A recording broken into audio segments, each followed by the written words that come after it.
Alright, how's it going, y'all? So today, we're going to be breaking some hearts and probably ruffling some feathers because we're going to be going over the 5 worst packages Synology has to offer. And these are all at my discretion, and we're going to go across a lot of different fields and a lot of different options and really go through each of these individually has caused me a headache in one way or another, and this is my way of getting back at these packages. As you may know, this channel is not really my day job. I pretty much work on Synology NASs with clients all day long. If you want to hire me, there's a link for that always in the description below. And these are all packages that have caused me heartache or also I just have trouble with. And I really wish they would either get removed, fixed, or cleaned up in some way. And it's totally going to be at my discretion, and we're just going to throw some stuff together here. And so I do want to make one clarification here. These are not necessarily the 5 worst packages at all, but rather the 5 worst packages in relation to how often they're used. So if there's a random signature sign like this, I've never used it. It could be glitchy as can be, but I've never used it, so we're not going to count those ones. If there's really unique ones, they could have horrible packages, but if nobody's using them, it doesn't really matter to me too much, at least for this list. And so the very first one on our list right here has to be IDrive. And IDrive is probably going to be the most commonly used application on this list. And it is absolutely on this list for a reason. So IDrive is fairly inexpensive, or at least back in the day, I think it was a lot cheaper backup software. And a lot of businesses I know have been using it. However, there are a ton of issues with it, and it is definitely either D tier or F tier in terms of ability to back up and restore a NAS. So iDrive has a lot of different backup application, and they happen to have one that works with Synology. And so if you're in that ecosystem and iDrive is just what you use for everything, it's pretty easy to understand that you'd probably want to use iDrive to back up your NAS. The problem is there's a lot of issues with the app that are just really, really annoying.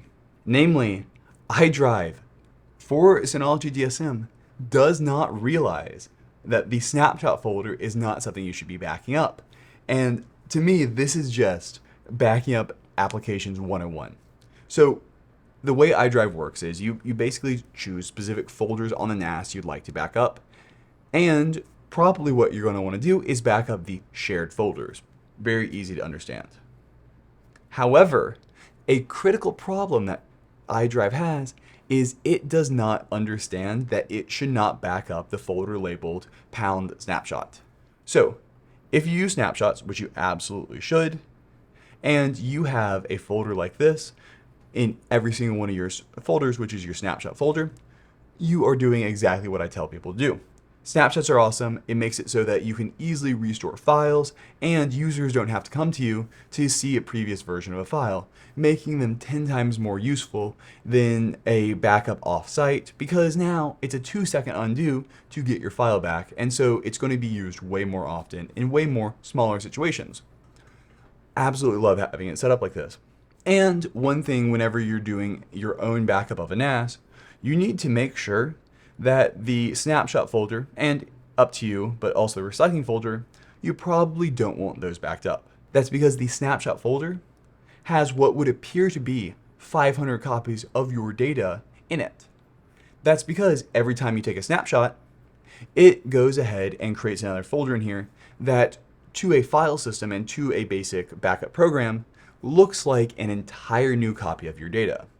However, because of the way snapshots work, is it's not taking up extra space on disk. But if you're writing your own backup script, you're using like an R clone or something like that, it's always important to remember, hey, exclude the snapshot folder. And that's fine for programs that are not on the Synology NAS because, well, if you're writing your own, you're responsible for that. However, iDrive, the company who has written a software program specifically for Synology NAS, does not have that exclusion in there. So if you have enabled the snapshot folder and made them visible, and you have not manually excluded the snapshot directory from everything, it is going to back up an entire copy of your NAS in every single shared folder every time your NAS takes a snapshot, causing you to have 100x the amount of space used than you actually do. And this is something to me that is just doesn't make any sense. It should not be that hard to add that in there when it's clear as day that nobody would ever have a real use case for doing that. So it should just be a default exclude. So that is one issue that you can get over because, well, if you know it, you can handle it. The one that's really rough is I have had 2 clients who set this up before we ever worked together, and when they went to restore it, it was a nightmare. One client said that they requested a list of their files and a restore, and they did not get a list of files to restore for over 24 hours apparently. So just being able to restore the files and get the files down one-offs took over a day, which is not something you want to do when this is your critical backup of your NAS. You need to, at minimum, be able to start downloading one-off files. Because iDrive, to get these prices as cheap as they are, use a tape backup, and they may have been overwhelmed that day, it took an insanely long time to download every individual file to just get back up and running. Whenever you're in that crunch mode where your NAS has gone down and maybe you don't have the on-site backup you should, but you've got a good off-site backup, what ends up happening is you need to download maybe 30 files. Those 30 files that you're working on all the time, and you can stick them on Google Drive or whatever in the short term while you get your data back. But that process took an exorbitant amount of time and made it almost unusable. iDrive will send you a hard drive with all the data on it, but that is such a long-term thing. In the short term, it's not something I would rely on if you ever need to fail over to it. And for those 2 reasons, I very rarely ever recommend iDrive to clients because there's just a lot of problems with it. All right, so that is going to be number 1 on our list is iDrive, just not the backup software you wish it was. But first, I'd like to take a quick break to thank the sponsor of today's video, DeleteMe. Did you know that your personal data is sold online by data brokers? You have the right to stay private and protect your personal data. Data brokers are corporations that collect a huge amount of personal information, like phone numbers, addresses, and even your relatives from a variety of sources, like government public records and social media. They then aggregate this information into listings or profiles and then sell it to either other data brokers or other organizations who have an interest in your private data. Having this information out there increases the risk of being a target of identity theft, which has been made easier by the prevalence of personal information online. And that's where DeleteMe comes in. DeleteMe can help protect you from the risks of identity theft by removing your personal data from hundreds of data brokers online. They will then provide a privacy report showing what data they were able to find and remove, and will continue to monitor and repeat removals as required. I personally have used DeleteMe and recommend it to help protect your personal information. Get 20% off DeleteMe US customer plans when you go to joindeleteme.com/Rex and use promo code REX at checkout. That is code REX at joindeleteme.com/Rex. Thanks again to DeleteMe for sponsoring today's video. Now back to the video. Next up, we're going into WordPress. And this is really funny because I did my first WordPress tutorial using this app. But in reality, there's a couple of pieces about it that make it so much harder to use, and just little things that make it so you can install it quick and easy, but it is very hard-coded. So we're just going to go through and do the default WordPress install. So now it asked me to create the database, just do that really quick. And now we're going to go ahead and open up WordPress and do the basic first-time install. So I'm just going to go ahead and do it here.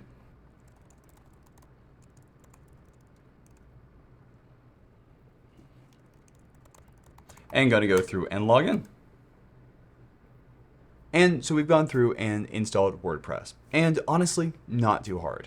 It did have us use PHPMyAdmin to build a database user, but that may have just been due to the fact that I had already had the database installed on here. But overall, something pretty easy.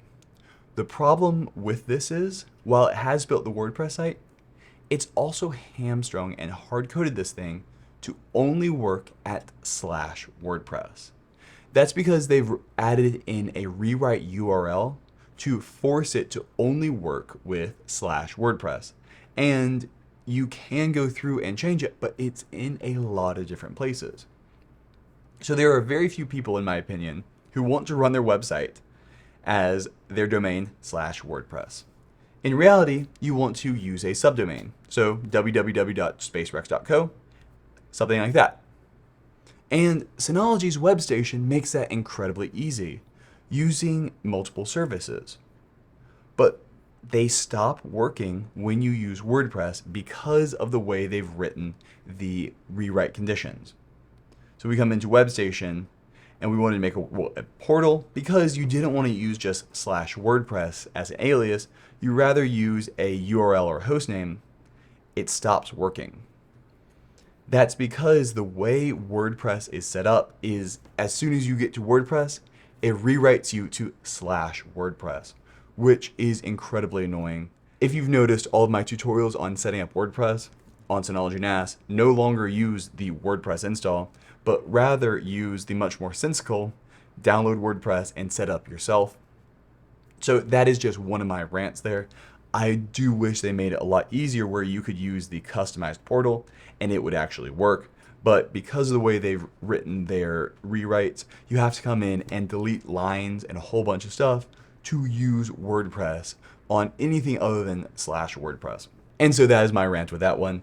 It's not necessarily a poorly written application. I mean, WordPress is great and the install is easy, but they make that last bit of using anything other than /WordPress way too hard, and it really kind of destroys the usefulness of this application, because when you're doing a WordPress site, you want it to be customized to your stuff and not just /WordPress on everything. All right, so that was number 2. WordPress was so close to being so easy and so useful, and it is just absolutely destroyed by that hard-coded /WordPress that has to be there.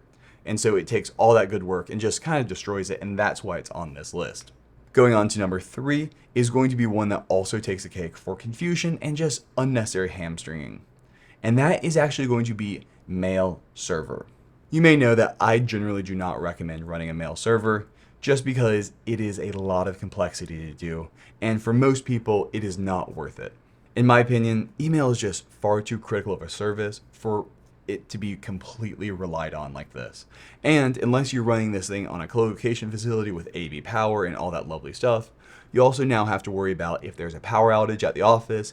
Even if you do have everything set up, your emails aren't going to get delivered because, well, the internet is out. So there's a whole bunch of stuff like that that makes it so that I very rarely ever recommend hosting your own mail server, except in really specific cases. And mail server has 2 versions, Mail Plus and Mail Server. And I'm going to put Mail Server on this list because it is just a nearly useless application given how complex and how critical mail is. And for me, I would rather they just discontinue the Mail Server lineup and just migrate everybody over to Mail Plus. The fact that there are 2 different versions makes it really unnecessarily complicated, and Mail Server has far too many limitations to make it even useful if you're running mail. So for those of you who don't know, there are 2 mail applications that Synology has, Mail Server and Mail Plus. And it is just unnecessarily confusing for those reasons. Mail Server is essentially a very stripped down but free mail server. It is a very hamstrung application that almost feels like it is purposefully limited into what it can do. It is only technically a mail server, and that's really it, though it has no license. Whereas Mail Plus has 5 licenses for free per Synology, and then after that you can buy perpetual licenses, so you buy them once and they're good for the lifetime of Synology itself. It's not just the specific NAS, but the entire company itself will allow you to continuously migrate all these licenses from NAS to NAS to NAS, and they're actually very good about it. They do the same thing with Surveillance Station, and it's no subscription fee, it's a one-time fee. Mail Plus is the real application if you're running a mail server you kind of need to use, because the stripped out features of Mail Server make it kind of useless to run and useless from the effort. The fact that Mail Plus exists and has 5 free licenses, to me, completely invalidates the existence of Mail Server, because if you're going past 5 free licenses, you probably need all the features that are in Mail Plus Server. So there's a lot of things here that are just purposefully removed out of Mail Server that make it nearly useless. For something as complex and critical as mail, I just don't see the need to have the free tier that's not really even free. I think the fact that you can get 5 free licenses per NAS for Mail Plus will satisfy pretty much every home user, and then businesses who do want to run this thing can buy the extra licenses. But I just don't think anybody should be running Mail Server because email is such a critical piece. So that is why that is number 3 on our list, because it just feels like unnecessary confusion. And I know I'm complaining about a free program versus a paid one, but for people who do want to go through the process of setting up and maintaining their own mail server, you need the features that are in Mail Plus to actually do it right. And they do give you those 5 free licenses for people who want to tinker around and learn about how a mail server works and test it out at home. So that is my rant. It's mostly just because of how hamstrung the application is, and it makes it pretty much useless. All right, coming back in to number 3, we're going to go in to McAfee. I wish Synology did not have McAfee on here. It is just not useful. The company itself is just half spamware at this point, and the problem is they have discontinued their Linux packages for everyone else. So Linux doesn't even have McAfee anymore. So I'm not even sure at this point what you're even buying. It's not going to do a real virus scan on the actual system, but rather it's just going to be scanning files for viruses in them. And in most cases, you're not going to get much useful information out of that. It's one of those things that I think just does not bring a lot of features to the table.